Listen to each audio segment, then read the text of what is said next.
Assalamualaikum warahmatullahi wabarakatuh. Perkenalkan, nama saya Viola Ulfadamayanti, NPM 2001072006, jurusan Tadris IPS B. Sini saya akan mempresentasikan tentang Central Processing Unit atau CPU. Pengertian CPU. CPU yang merupakan singkatan dari Central Processing Unit adalah komponen keras atau perangkat hardware pemroses data utama dalam sebuah komputer. CPU dapat disebut sebagai otak komputer karena CPU mengatur semua aktivitas dan jalannya semua program termasuk aplikasi atau software di dalamnya.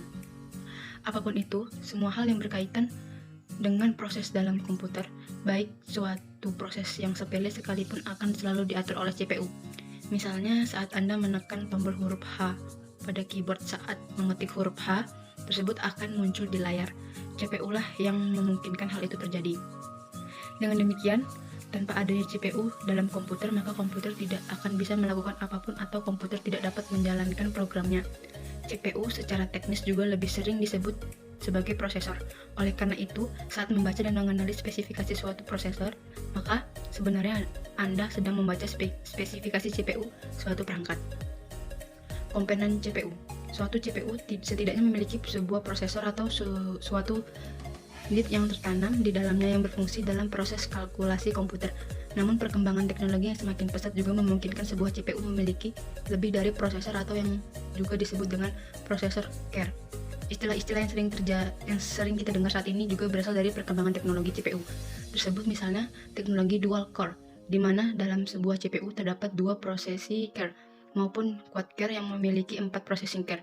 Sebuah CPU yang canggih bahkan memiliki teknologi dengan 6 hexacore maupun 8 processing core. CPU memiliki berbagai macam komponen di dalamnya, antara sebagai berikut. Unit control. Unit control merupakan bagian dari prosesor yang mengatur jalannya program. Komponen ini terdapat dalam sebuah CPU. Salah satu tugas dari unit control adalah mengambil instruksi-instruksi dari memori utama dan menentukan jenis instruksi tersebut. 2. Register. Register merupakan alat penyimpanan berukuran relatif kecil namun memiliki kecepatan akses cukup tinggi dengan fungsi untuk menyimpan data atau instruksi yang sedang diproses.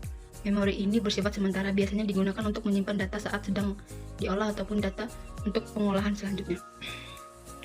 Yang ketiga, Arithmetic Logic Unit. Arithmetic Logic Unit atau dapat disingkat ALU merupakan bagian dari CPU yang memiliki tugas untuk melakukan operasi aritmatika dan operasi logika berdasar instruksi yang ditentukan. ALU sering disebut juga sebagai mesin bahasa karena ALU terdiri dari dua bagian, yaitu aritmatika dan unit logika boolean yang masing-masing memiliki spesifikasi tugas tersendiri.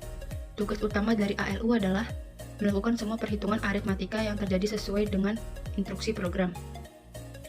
ALU melakukan semua operasi aritmatika dengan dasar penjumlahan sehingga sirkuit elektronik yang digunakan disebut adder. Fungsi CPU. Fungsi utama dari CPU adalah melakukan operasi aritmatika dan logika terhadap data yang diambil dari memori atau dari informasi yang diberikan melalui beberapa perangkat keras. CPU hampir sama seperti kalkulator, hanya saja CPU jauh lebih kompleks dalam melakukan pemrosesan dari instruksi-instruksi yang diberikan. Instruksi-instruksi tersebut kemudian disimpan terlebih dahulu pada RAM. Setiap instruksi akan diberi alamat unik yang disebut alamat memori. Selanjutnya, CPU dapat mengakses data-data pada RAM dengan menentukan alamat data yang dipilih. Cukup sekian dari presentasi saya ucapkan terima kasih. Wassalamualaikum warahmatullahi wabarakatuh.